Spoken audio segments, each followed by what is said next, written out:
Então, bom dia a todos, já fui apresentado, muito obrigado. CBMAN para os íntimos, tá? Corpo de Bombeiros Militar da Amazônia. CBMAN. Tá? Então, já está no meu slide, já, né?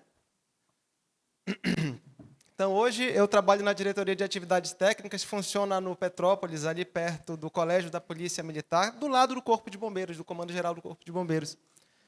Né? E é quase um anexo do Comando Geral, a diretoria, né? Ela é bem próxima, mas não é no prédio, no quartel em si.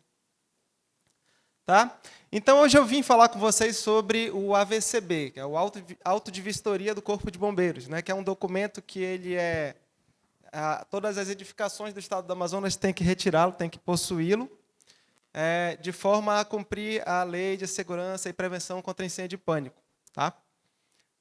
Então, o AVCB é um documento expedido pelo Corpo de Bombeiros, e ele certifica que, durante a vistoria que nós fazemos em loco, toda aquela questão de combate a incêndio e prevenção estava regular, estava tudo correto. Né?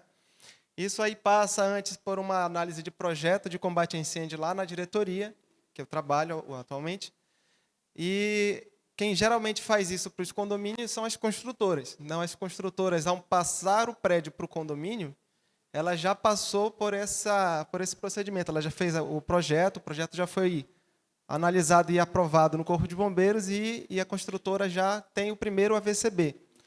Vai caber ao condomínio a revalidação, a renovação desse documento. Tá? Então, no momento que a construtora entrega o prédio para vocês com o AVCB, o condômino, no caso o síndico, né, representando os condôminos, vai ser responsável pela renovação desse documento. Pessoal, eu vou falar de algumas coisinhas aqui, e aí, se vocês ficarem muito aflitos, podem me interromper, não tem problema. Me prometeram que não iam bater palma no meio da minha apresentação, tá? Então podem ficar à vontade. Se eu tocar num assunto aí e você perceber, cara, eu tenho esse problema, eu preciso tirar essa dúvida, não tem problema, pode me interromper, tá bom? Já? Diga.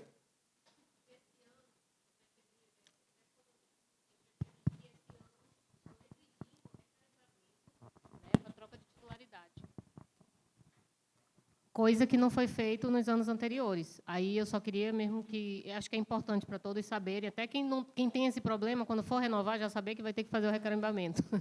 Né? E aí você falasse um pouco sobre isso. Tá, vamos abrir esse parêntese aqui rapidinho.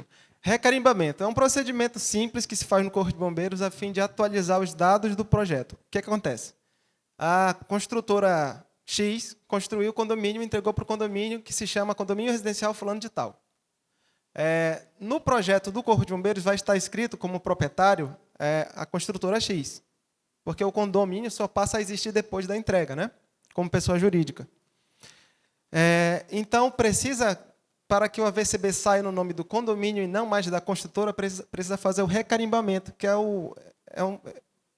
como se substituísse um documento no qual se identifica a propriedade da edificação, e agora esse documento vai passar a chamar o condomínio fulano de tal como proprietário da edificação e vai sair esse nome no AVCB.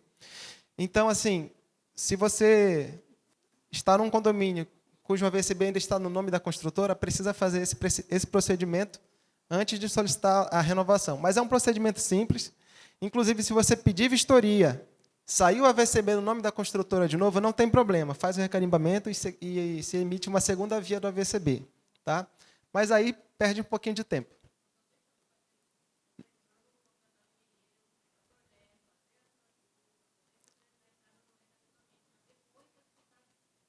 Tá, aí no caso já é outra coisa. Eu acho que teve alguma mudança lá e precisa atualizar o projeto.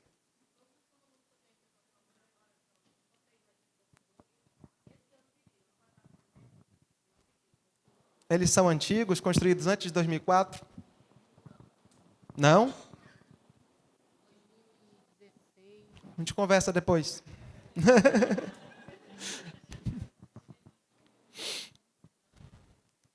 Tá? Então, esse é o AVCB. Ele tem essa cara aí. Eu borrei os dados, porque é um dado privado de alguma empresa, né? E ele tem validade de 5 anos. Tá? Então, quando o condomínio renovar, vocês vão receber o documento, ele terá validade de 5 anos. Tá? Só que quando a construtora emite o primeiro AVCB, ela não tem validade de 5 anos. Ela vai ter validade de apenas 1 ano. Por quê?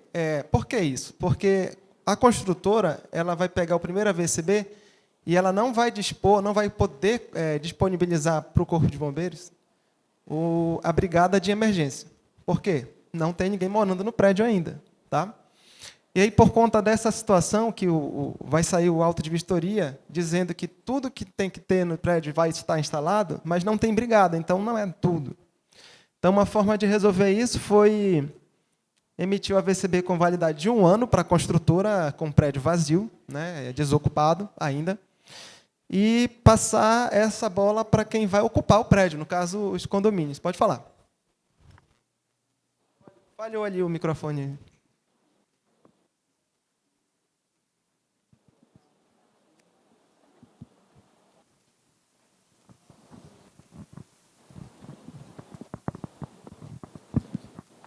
Olá, bom dia. Meu nome é Anderson, eu sou síndico há um determinado tempo e, com o passar desses anos, a gente sofreu vandalismo reiteradas vezes. Vandalismo, aquele tradicional, né? O meliante vai lá e subtrai as peças, achando que tem algum valor comercial, as peças tanto das mangueiras quanto ali os acessórios. Eu tenho 2 perguntas. Uma, tem uma casa que vende equipamentos, materiais aqui para combate a incêndio, que elas têm 2 produtos. Um produto que é aquele brilhoso, que, entre aspas, eles acham que tem algum valor comercial. E o outro, que me parece ser de alumínio, que tem a mesma pegada, todas aquelas dimensões técnicas que vocês fazem o requerimento que sejam iguais.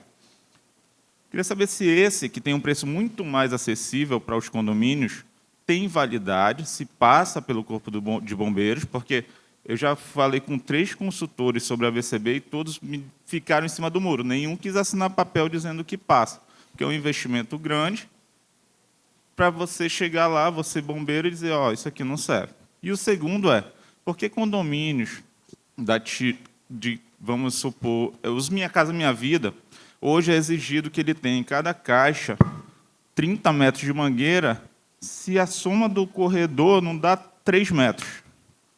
Assim, é uma dúvida efetiva que eu nunca entendi, porque a gente tem que ter 2 mangueiras ali e não só uma de 15 metros, vamos supor.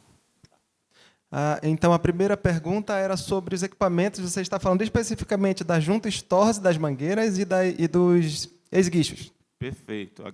Aí tem hoje no mercado aqueles de alumínio e aqueles tradicionais. E das chaves de mangueira. São peças metálicas que existem e o pessoal costuma cortar a mangueira para levar e vender. Isso acontece, infelizmente, muito. Você pode providenciar lacres nas caixas de hidrante para, pelo menos, inibir. Né? Eu já vi também o pessoal coloca um adesivo como um lacre. E aí fica mais fácil até de fiscalizar se houve vandalismo ou não e diagnosticar esse problema mais rapidamente. Aí qualquer coisa você fala com a Rick aí para matar a câmera. Enfim, sim, os 2 modelos são aceitos, tá? Tanto aquele que parece bronze quanto o que parece alumínio. Tá? Deixando claro que não é bronze, então não tem tanto valor assim, não. E a segunda pergunta... um detalhe.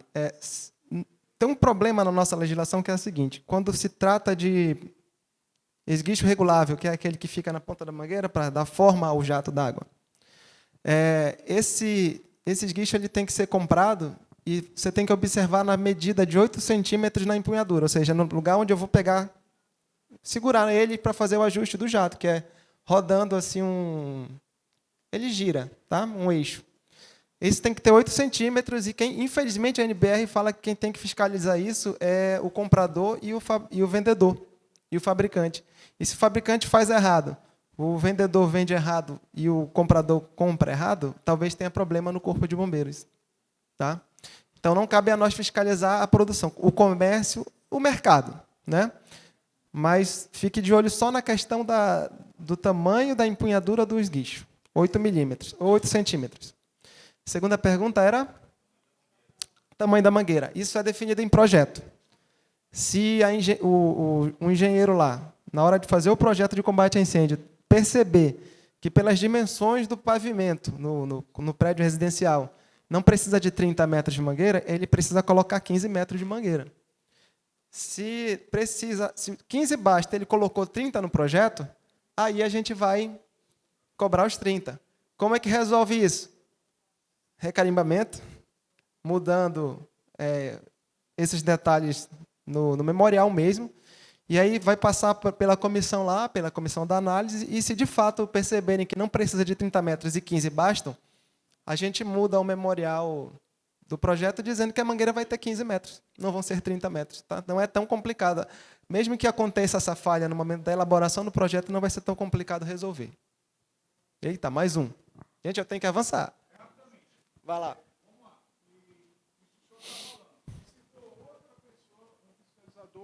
Do Corpo de Bombeiros e falar que tem que ser 30 metros. Como é que eu posso fazer? Eu vou deixar ele negar e depois entrar com recurso no Corpo de Bombeiros para resolver a questão? É porque, assim, só vai dizer que tem que ter 30 metros se precisar de 30 metros. Tudo bem. Aí volto a fazer a pergunta ao senhor. Se o oficial que foi fazer a vistoria, tá? Falar lá, eu só tenho necessidade de estar no projeto que é 15 metros, e ele bater o pé e dizer que é 30 metros. O que eu devo fazer? Tá, vamos lá. Talvez o senhor não tenha entendido a lógica do negócio.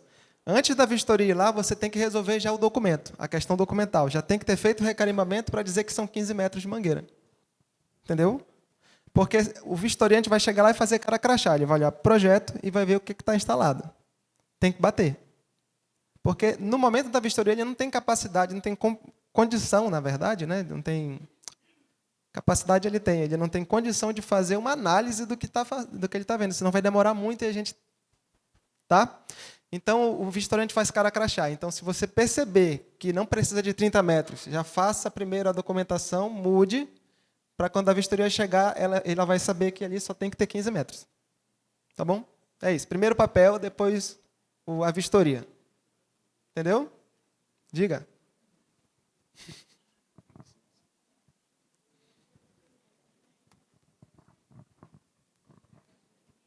Agora, a pergunta do colega me gerou uma dúvida. Há algum tempo, nós estamos nesse processo de AVCB. Sim. E o que acontece comumente no condomínio? Chega uma equipe do Corpo de Bombeiros, onde já tem o laudo, né? Aquela lauda lá onde diz os pontos, onde foi reprovado, o que precisa ser feito.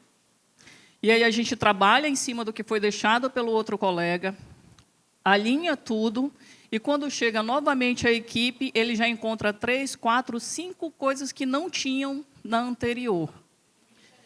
Equipe diferente. E aí eu pergunto, isso hoje em dia já houve algum tipo de melhoria relacionado? Ou qual o processo que eu posso fazer, ou por onde eu devo caminhar no aguardo dessa nova equipe que nós já estamos esperando lá? É manter a manutenção dos seus sistemas, porque isso costuma acontecer assim. A primeira equipe vai e a bomba não funcionou, não entrou. E aí só foi esse o problema, digamos. Aí você vai, chama uma empresa para corrigir, ela faz a manutenção, a sua bomba funciona. Reagenda a vistoria do bombeiro, chega lá e quem deixa de funcionar é o alarme. Não vai passar de novo. Né? Então, no primeira vistoria...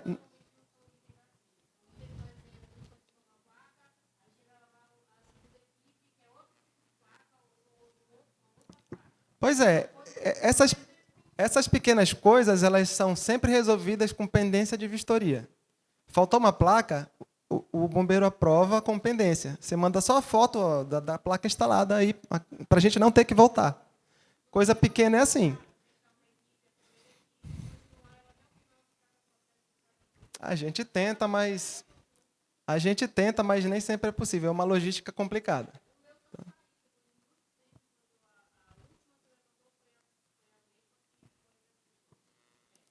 Isso acontece, mas não dá não para fazer.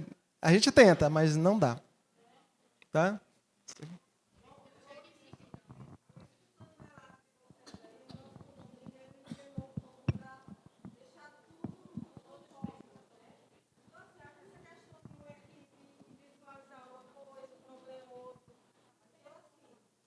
É importante, eu acredito, que é deixar tudo o que tem que ser feito na questão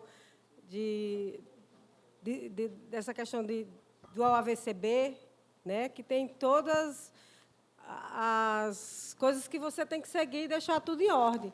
Então, foi o que a gente passou várias vistorias que sempre aparecia um problema novo, que é isso que vocês estão relatando, que a outra equipe anterior não tinha detectado, mas a atual detectou, né? Então, assim, a gente procurou ver todos os detalhes no condomínio para deixar tudo em ordem. Então, ele foi lá e, depois de 5 anos na peleja, a gente conseguiu agora perceber que a gente está numa felicidade extorciante. Que agora não é mais 1 ano, são 5 anos. Né? Então, o importante é isso, saber logo de início. Contratar uma empresa também especializada em documentação, que é importante. Tá? A gente conseguiu agilizar muito mais rápido, porque, quando você trabalha em condomínio, você tem muitas coisas e no conhecimento da causa não tem. Então, foi isso que a gente conseguiu e foi muito bom. É uma dica que eu dou para vocês. Procure alguma empresa especializada em documentação em AVCB. Isso é muito importante. Procurem no nosso site, o cisgat.am. Se você colocar no Google cisgat.am, já vai aparecer nosso site. Tem uma lista de empresas credenciadas e vocês devem escolher uma por lá, tá? E peguem referência. Peguem referência, porque é muito importante, o profissional que vai acompanhar a renovação de vocês, ele é muito importante. Tá? Então, para que a nossa colega quis tanto o AVCB? Porque é uma garantia de que a gente está manutenindo os sistemas de prevenção e combate a incêndio. Logicamente, vai trazer segurança para os moradores. Para ter alguns condomínios foram entregues há muito tempo atrás sem o AVCB. E aí o prédio fica com problemas, como o condomínio quer vender o prédio, não pode porque a edificação não tem a BITS. Para chegar no ABITS, tem que tirar o AVCB. Existe esse tipo de problema até hoje, tá? Nos mais antigos. Barateia seguro residencial e o imóvel fica regularizado. Qualquer problema, o imóvel está regularizado, pelo menos junto ao Corpo de Bombeiros. Tá? Por que eu tenho que fazer esse procedimento? Então, tem a Lei 2812, e no artigo 3º, artigo 3º, ela fala lá que se aplica para todas as edificações, exceto as residenciais unifamiliares. Tá? Então, a nossa casa, quem mora em casa, não mora em condomínio, a nossa casa não precisa passar pelo Corpo de Bombeiros. Tá? Inclusive, aquelas casas que estão em condomínios residenciais unifamiliares. A unidade habitacional, não precisa ter extintor, não precisa ter sinalização. Não passa no Corpo de Bombeiros. Tá? Quem vai passar por fiscalização são as áreas comuns, a portaria, o que tiver dentro do condomínio que não seja residencial. Tá? Inclusive, não sei se é o caso aqui, não sei se tem aquelas casinhas geminadas que ficam coladas uma na outra. Se tiver aqui, também não passa no Corpo de Bombeiros, tá? A geminada. Se tiver alguma outra estrutura que não seja unifamiliar, aí passaria. Tá? Então, aqui, já até botei a pergunta e já respondi, antes do slide. Né? Sim, meu condomínio residencial é de unidades unifamiliares, preciso de AVCB? Sim, porque há necessidade do hidrante urbano e prevenção contra incêndio nas áreas comuns. Tem essa questão do hidrante urbano também. Né? Por exemplo, eu mesmo moro num condomínio de casas. E ele tem uma rua e tem as outras ruas que passam, que derivam. Né? E nessa rua principal tem 3 hidrantes urbanos. Tá? O hidrante urbano é aquele que o cachorro faz xixi, sabe? Pois é. Esse hidrante ele não tem equipamento nenhum, é de uso exclusivo do Corpo de Bombeiros. Se precisar, o Corpo de Bombeiros vai com a viatura e vai tirar água para abastecer o seu veículo daquele hidrante. Tá? O caminhão, no caso. E é só essa proteção que o condomínio residencial unifamiliar precisa. Fora na guarita, na salão de festas, qualquer outra estrutura que houver vai precisar dos extintores e assim por diante. Né? Então, eu vou apresentar aqui alguns problemas. Eu acho que aqui que ia ficar polêmico e nem foi. Né? Vamos lá. Não me interrompa. Manutenções que a gente precisa fazer. Então, geralmente nos prédios residenciais, né, eu vou ter bomba de incêndio, Eu vou ter alarme, que é uma central de alarme. Aqui é a botoeira. Vocês reconhecem esses equipamentos? Alguns têm detecção, essa é a sirene, né? Alguns têm detecção, alguns têm escada pressurizada. Vocês sabem o que é escada? Alguém administra ou mora em um condomínio que tem a escada pressurizada? Ou nem tem ideia do que é a escada pressurizada? Pressurizada, sim.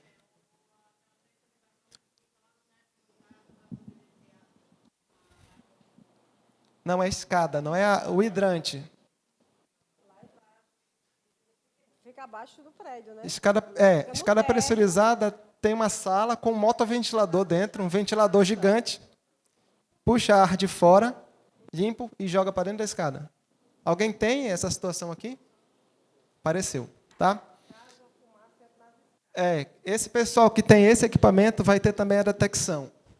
E aí isso demanda alguma manutenção constante, né? Vocês têm noção. Então, são esses tipos de sistemas que podem ficar dando problema para a gente na hora de regularizar e na hora de manter funcionando, tá? E essa questão de escada eu vou tratar mais um pouco adiante, porque ela é um ponto fundamental para a segurança das pessoas que moram no prédio, a escada de segurança, tá? Iluminação de emergência, isso é chato, né? Queima, dá problema, tá? Mas aí não é tão caro e é uma coisinha que a gente tem que estar sempre de olho. Ela tem um botãozinho de teste, a gente aperta lá, se não acender, está na hora de trocar, tá bom? Na escada, gente, a escada aqui, como eu falei para vocês, tem uma coisa muito comum, um erro muito comum e grave, parece besteira, mas é uma coisa muito grave, é quando a gente tem porta corta-fogo para acessar a escada. Eu deixei aqui um desenho em planta baixa. Olha, a gente tem alguns prédios que tem a escada enclausurada, né? E a gente acessa por uma porta corta-fogo, tá? Essa porta tem que ser mantida fechada. E um problema comum é alguém se incomodar que a porta fica fechando e coloca lá um tijolo, um cesto de lixo. Mexe na mola da porta, que ela tem uma mola na dobradiça, que faz ela fechar, né? Aí mexe na mola para ela não fechar mais. Bom, isso aqui é um alerta que eu faço questão de fazer, que é o seguinte: porta corta-fogo que não fecha faz a escada virar chaminé, tá? Então você, em vez de ter uma escada de segurança, na qual você sai do seu apartamento, caso de emergência, entra na escada, quando passar por aquela porta, você já está seguro, tá? Não vai estar mais se alguma porta de qualquer andar estiver aberta, porque vai entrar fumaça e a gente simplesmente não vai conseguir usar a escada, tá? Então, escada enclausurada com a porta corta-fogo não funcional vira chaminé, tá, gente? Pode falar. A gente vê alguns órgãos públicos a utilização de aquele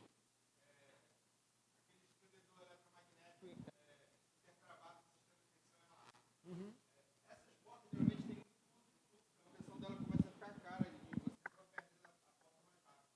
É permitido o uso desse tipo de dispositivo nos também? Já? Eu não serei interrompido. Não. Sim, existe a possibilidade de colocar um eletroímã na porta, que deixa ela aberta, e aí, quando acionar o alarme de incêndio, ela vai desligar o eletroímã e as portas vão se fechar. Só que aí é mais uma manutenção, tá? É mais uma preocupação a se ter, tá bom? Mas, em residencial, normalmente não se usa muito a escada de emergência, né? Normalmente. Ou usa? Vocês usam muito a escada de emergência para andar de um andar para o outro? Como moradores? Né? Sim. Existe essa possibilidade, tá? Conecta o eletroímã no alarme de incêndio, assim que acionar, ele vai desligar e deixa a porta fechar. Tá, gente? Então, era isso que eu queria falar para vocês sobre escada. E eu tenho um condomínio que não tem escada enclausurada, é escada comum, normal. Então, prédios com até 5 andares, eles costumam não ter. Tá? Eles não têm, porque não é exigência de norma. Outro probleminha que acontece é a brigada de incêndio, né? Então, a gente, lembrando aqui que a construtora não vai entregar o prédio com brigada, porque não tem quem seja da brigada. Então, a brigada é formada por 80% dos funcionários da edificação, mais um brigadista, morador ou funcionário, por pavimento. Então, você tem lá os seus vigias, os vigilantes, né? O pessoal da manutenção, esse pessoal, 80% deles tem que ser treinado, tem que ser brigadista, tá? Mais um morador por andar, porque uma hora esse pessoal vai para casa, né? Está de folga e tem que ter alguém lá para usar o equipamento, né? O extintor, o hidrante, se for preciso. Meu condomínio residencial é de unidades unifamiliares. Preciso ter AVCB de novo essa pergunta. O que eu escrevi ali? Se seu condomínio tiver áreas comuns com que são mais de... Eu acho que está errado isso aí. Meu condomínio residencial é de unidades unifamiliares. Preciso de hidrante? Acho que é isso que eu errei aí, tá? Preciso de hidrante? Como eu falei para vocês, hidrante, existe uma linha de corte na norma que é 750 metros quadrados. Menos que isso não tem hidrante, mais que isso tem hidrante. Prédios residenciais costumam ter mais de 750, né? Exceto aqueles como esses de 4 andares, que são mais populares, eles às vezes nem passam de 750 e não terão hidrante. Não tem? Pois é, talvez seja o caso. Tá? Inclusive, existe uma questão também de isolamento de risco entre blocos que garante não ter hidrante. Isso. Então, se você é residencial unifamiliar, que não vai se somar às áreas das casas, né, porque não se aplica a norma, eu vou precisar de hidrante? Talvez, né? Talvez você precise se as suas áreas comuns ultrapassarem essa linha de corte de 750 metros quadrados. Tá? No caso de vocês, não precisa nem ter brigada, né? Não precisa, porque o prédio dela não passa de 750 metros quadrados.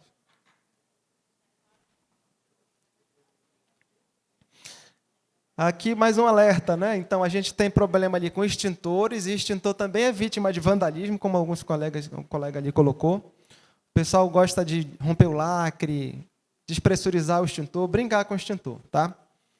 Então, a gente tem que ficar de olho as recargas. Então, tem uma hora que ele vai precisar ser recarregado, costuma ser 1 ano ou 5 anos para alguns modelos. Tem que ficar atento às obstruções, então, não colocar mesa, empilhar alguma coisa na frente do extintor para ser fácil o uso dele, né, o manuseio. E ficar atento a rompimento de lacres e despressurizações. Então, vai o menino lá, filho da dona menina, que mexeu no extintor. Rompeu o lacre e acionou. Ele despressurizou e está fora de uso. Precisa ser trocado, né? Então, tem que ficar de olho nisso também. Viu pó no chão, mexeram no extintor, né? Quando é de pó, tá? E no extintor tem o manômetro, né? Aquele que marca a pressão. Tem que estar no verde sempre. Baixou para o vermelho, ele despressurizou. Alguém mexeu, aconteceu alguma coisa. E, finalmente, central de GLP. A legislação prevê o seguinte, que unidades multifamiliares com mais de 5... prédios residenciais com mais de 5 unidades precisam ter central de GLP, não pode ter gás de botija P13, né, de 13 quilos na cozinha, por exemplo. E, assim, a gente sabe que não existe um residencial com menos de 5. Então, residencial 1, no geral, vai precisar de gás canalizado, tá? Então, reforçando aqui, o pessoal da Fogás falou sobre isso, né? Atenção aos afastamentos de máquinas, faíscas, ralos e etc. Ralos, né? Acho que a Fogás não falou de ralo. E unidades residenciais com botija de GLP no interior. Não sei se acontece em algum prédio de vocês que o cara decide não ficar conectado na rede e compra uma P13 para o apartamento dele. Não pode, tá? Não pode. Se a vistoria chegar lá, o bombeiro não vai ver porque não pode entrar na casa das pessoas. Mas isso cria um grande problema. Tá? Um grande problema porque, havendo vazamento, o cara vai destruir não só a casa dele, como o prédio como um todo. Tá? Como aconteceu naquele lá da Barreira.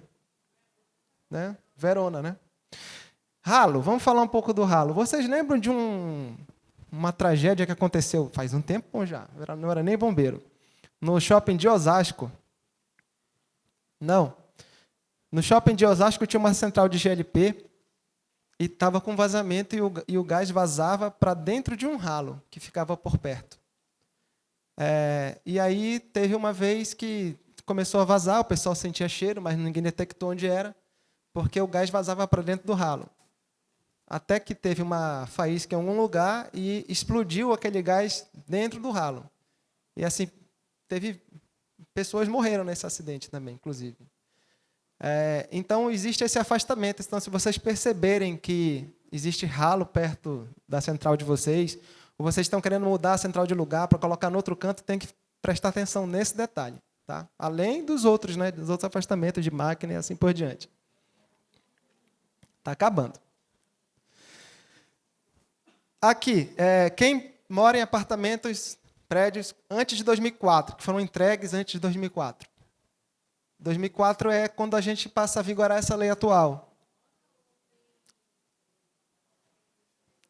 Pode ser. Administra ou mora em condomínios construídos antes de 2004. Como a gente tem uma questão de legislação vigente, vigente à época e a legislação atual, antes de 2004, os prédios costumam dar problema com a escada, com a iluminação, com alarme, mas a gente pode adaptar isso pela IT 43 e, mais uma vez, e tem uma norma que a gente tem interna para fazer a elaboração dos projetos. Mas, mais uma vez, aqui eu volto a recomendar, o engenheiro é muito importante nisso, tá? Escolha um engenheiro que entenda de combate a incêndio, de prevenção e combate a incêndio. Bom, era isso. Olha aí, nem precisou, tá vendo?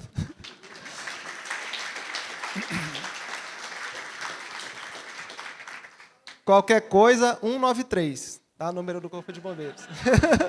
Pode falar. Ele. Olá, doutor Paulo. Para aqueles condomínios de mais de 30 anos, existe é mandatório fazer a tubulação de gás? Vocês estão cobrando, de alguma forma, para instalar essa tubulação? Porque eles estão usando botijas, né? Aí eu queria saber se existe algo vigente que manda, obrigatoriamente, a instalar essa tubulação. É uma adaptação que não é negociável, o gás. Tá? Então, vai precisar, sim, fazer a instalação numa central para esses prédios bem antigos. No momento, não. Tá? Porque é muito complicado fiscalizar residencial.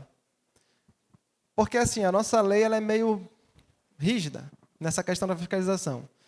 Eu notifico, depois, se não cumprir, notifico e multo. Se não cumprir, notifico multa e interdito. Eu não vou casa de ninguém, né?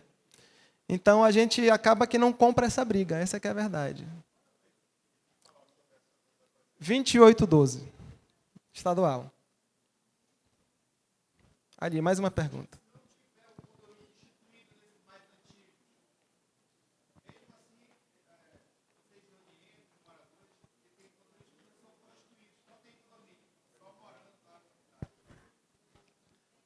Bom, aí é outro problema, né? Porque já passo a ter dificuldade de fiscalizar. Porque como não existe uma pessoa jurídica para representar a edificação, não tem como eu ir notificar casa por casa. Né? Então, a gente começa a entrar aqui num limbo jurídico, eu não tenho nem como responder. Ali, mais uma pergunta. Eu vou pedir que seja a última, tá, pessoal? Porque a gente precisa liberar vocês para o almoço, gente. Tem alguma instrução que, no caso, a administração pode orientar os moradores quando tem a solicitação de reforma de hall, que a intenção deles é, digamos, revertir a porta corta-fogo com MDF para ficar esteticamente mais bonito, ou colocar um espelho em cima da porta também para ficar esteticamente bonito, porque muitas das vezes a cor da porta não agrada os moradores. A porta corta-fogo não precisa ser necessariamente vermelha, tá? Existe essa cultura de que ela tem que ser vermelha, mas não existe exigência na norma que ela seja vermelha. Mas ela não pode ter algumas características. MDF, não. Nada combustível pode estar na porta corta-fogo, senão eu perco a função da porta. Tá? espelho na porta é complicado, viu? Eu acho que ninguém nem pensou em proibir isso, mas é meio absurdo, porque porque assim, tá, é emergência, ela vai ser usada em emergência, as pessoas vão passar correndo por ali, vai quebrar o espelho, vai causar um acidente. Então, não é razoável fazer isso, tá? Eu não posso nem te dizer que é proibido, mas não é razoável, tá?